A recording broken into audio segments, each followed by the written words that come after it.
స్వామి.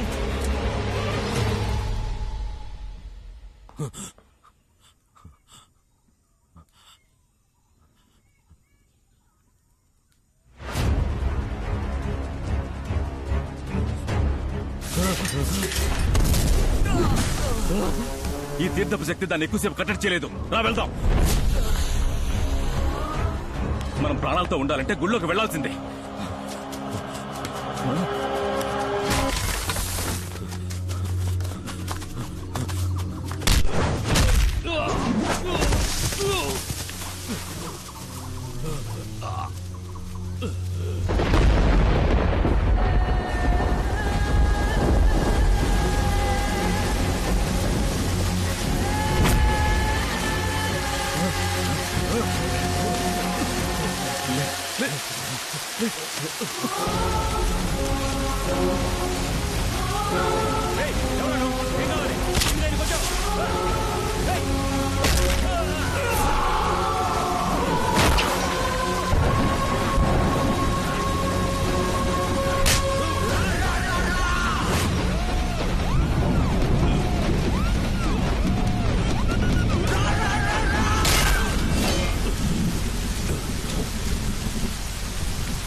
ఏను కోసం తవ్విన గొయ్యిలో పడిపోయాం.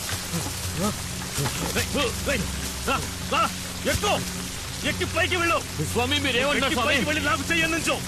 ఎక్కువ ఎక్కువ చెయ్యరా, చెయ్యిపో ఇవ్వు.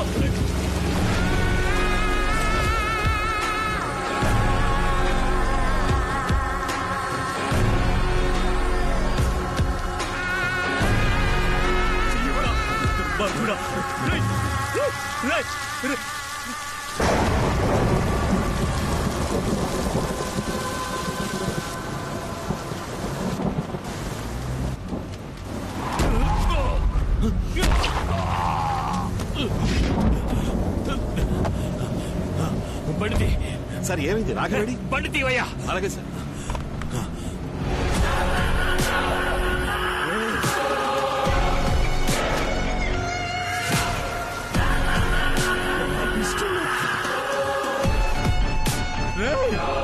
నీకోసమే కదా ఇదంతా చేశాను.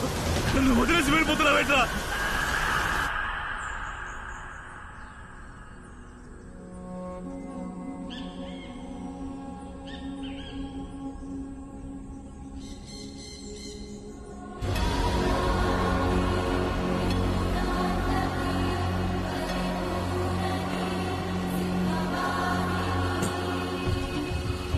ఈ అమ్మవారు మహాశక్తి స్వరూపం. అసలేం జరిగిందో మీరు నిజం చెప్తేనే మేము మిమ్మల్ని కాపాడుకుంటాం.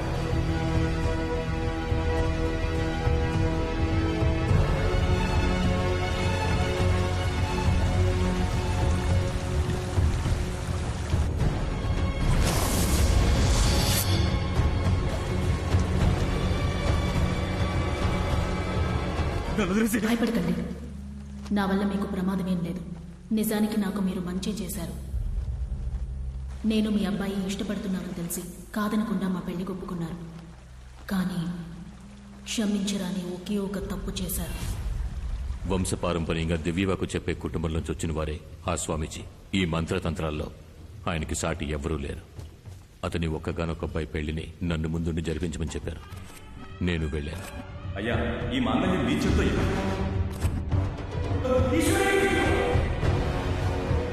నీ అందానికి నువ్వు ఉండాల్సిన చోటు ఇది కాదు. ఏం దిగులు పడకండి, నేను తన్ని మహారాణిలా చూసుకుంటాను. మీ మీద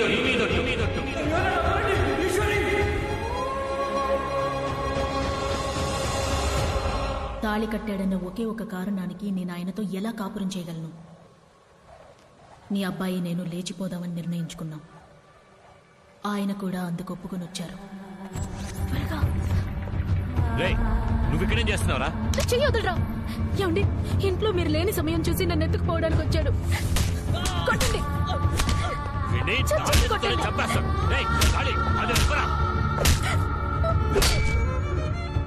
అతను తన్నులు తినడం చూసి నేను తట్టుకోలేకపోయాను.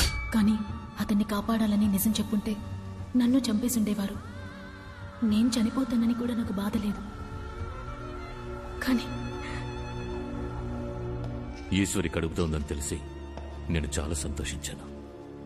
అంతఃపురానికి వారసత్వం రాబోతోందని అందరూ తనని మహారాణిలా చూసుకున్నారు. పుట్టబోయే నా బిడ్డను చూడ్డానికి అందరం సంతోషంగా ఎదురు చూశాం.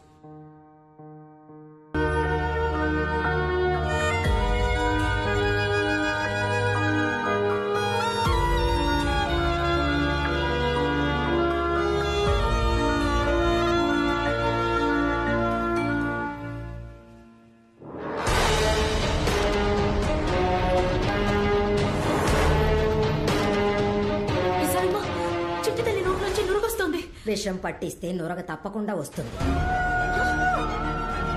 విషమా? అవును. ఎవరికో పుట్టబోయే బిడ్డ కోసం నువ్వు ఇన్ని రోజులు నా చేత సేవలు చేయించుకున్నావే, అందుకేనే నీ చేతులతోనే దానికి విషం ఇచ్చేలా చేశాను. నెత్తి మీద మచ్చ, చేతికి 6 వేళ్లు. నాకే ద్రోహం చేసావు కదా. విశాలమ్మా, అయ్యా, ఈ బిడ్డ గురించి బయట ఎవరికి తెలియకూడదు. చంపేదాన్ని. బిడ్డని ఇవ్వవే. చెప్పండి, ఇవ్వవే. ఇవ్వండి, ఇవ్వండి, ఇవ్వండి. విశాలమ్మా, బిడ్డను తీసుకెళ్ళు.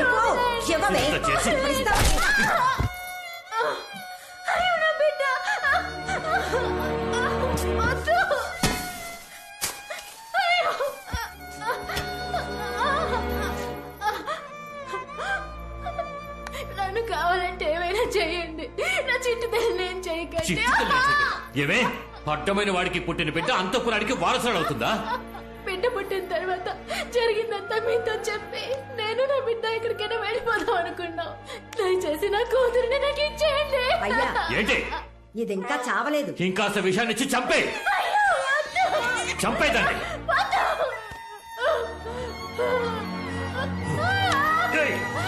సూరి,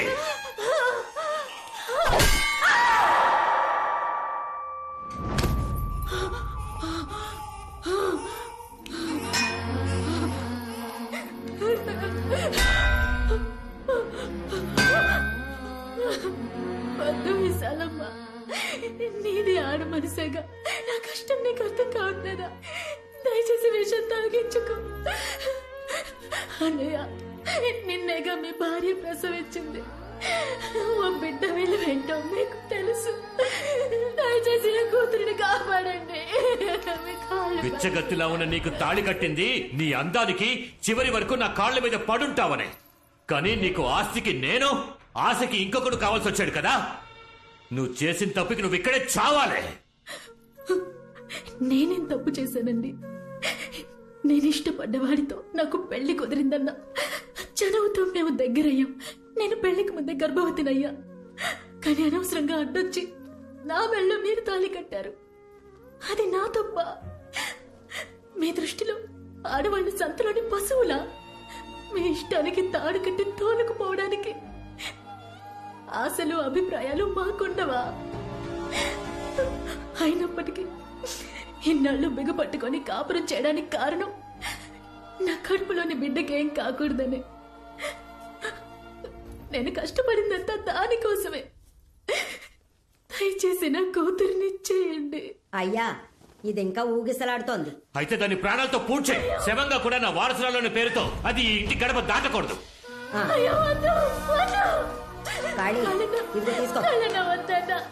నీ విశ్వాసం చూపించడం కోసం ఓ పసిబిడ్డని చంపొద్దన్నా.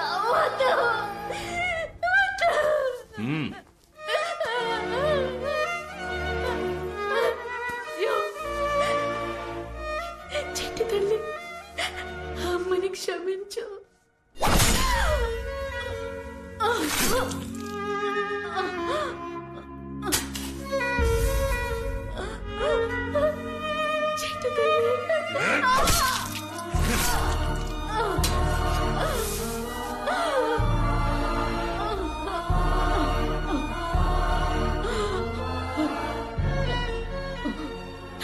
నాన్నను కొట్టడం తప్ప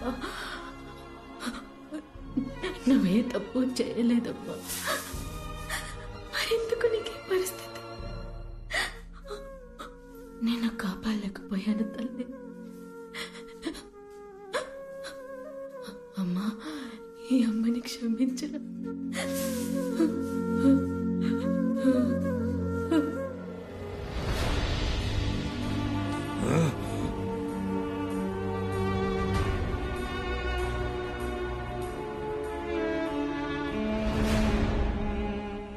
నా కూతురు నీ కుటుంబ వారసురాలిగా పెరగాలి, కానీ ఓ పనివాడి కూతురుని ఆ స్థానానికి తీసుకొచ్చారు. సూరి కూతురు అంతఃపురం వారసురాలని చెప్పండి. ఈశ్వరి ప్రసవంలో చచ్చిపోయిందని ఊళ్ళో వాళ్ళకి చెప్పి నమ్మించండి.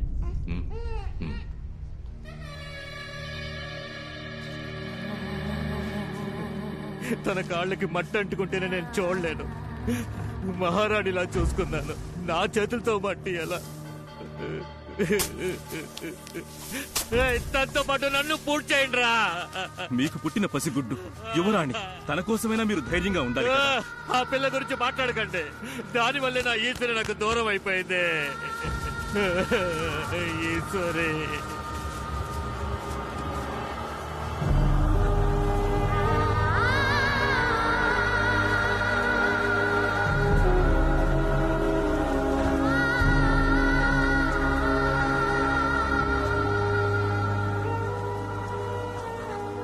తన మీద ప్రాణం పెట్టుకున్నవాడు తన చావును తట్టుకోలేకపోయాడు.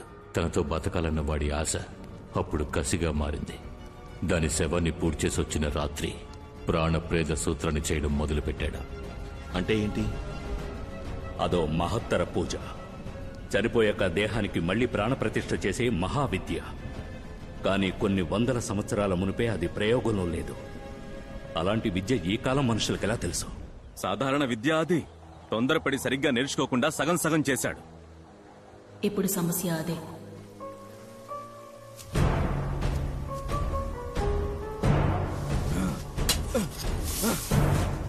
నాలుగు రోజులు రాత్రింబవళ్లు నిర్విఘ్నంగా పూజ చేశారు.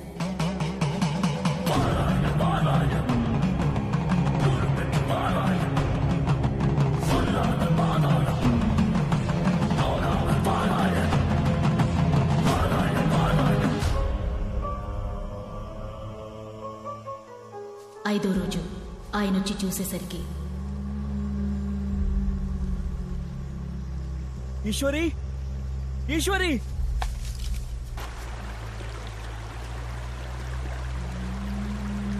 ఈశ్వరి,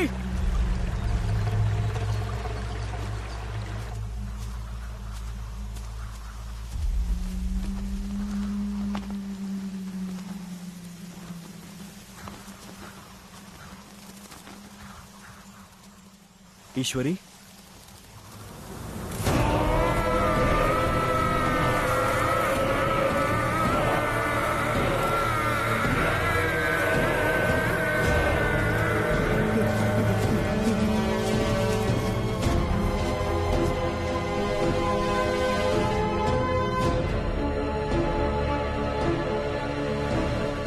ఆ తర్వాత దాన్ని పూడ్చిపెట్టిన అడవిలోని ఆత్మగా తిరుగుతోందని ఊళ్ళో కొంతమంది గుసగుసలాడుకున్నారు. ఒకరోజు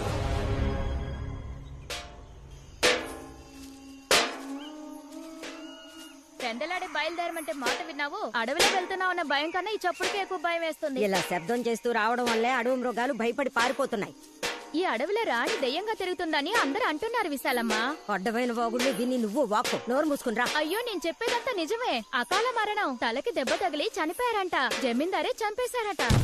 అలాంటిదేమీ లేదే. ఇష్టపడి చేసుకున్నవాడు ఎందుకు చంపుతాడు? అది దురదృష్టవంతురాలు.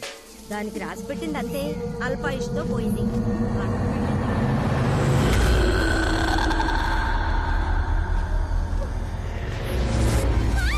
నా దగ్గర నోరు పారేసుకున్నట్టు అంతఃపురం గురించి ఇంకెవరి దగ్గర తప్పుగా మాట్లాడుకు. వసే విజయ, విజయ, వసే విజయ, ఎక్కడికి పోయి చచ్చావే? వసే విజయ, విజయ,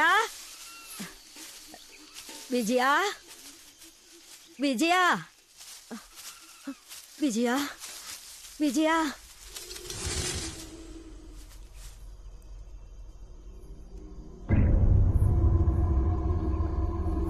విజయ ఎవరది?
ఏం చూసి భయపడ్డావు విశాలమ్మ?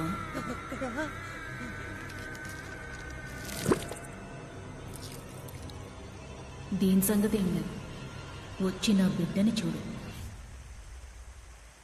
ఎంత అందంగా ఉందో. రా, వచ్చి చూడు విశాలమ్మ. నా కూతుర్ని చూడు, అచ్చం నాలాగే ఉంది కదా. అబ్బ చూడు.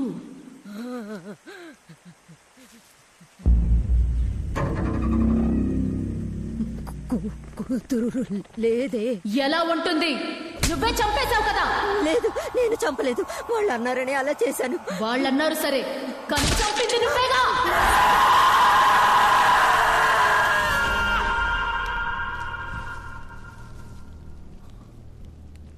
ఈశ్వరి ఆత్మే ఆ మంత్రసారిని చంపేసిందని అందరూ అనుకున్నారు. అప్పుడు నేనది నమ్మలేదు. కానీ ఒకరోజు ఉదయం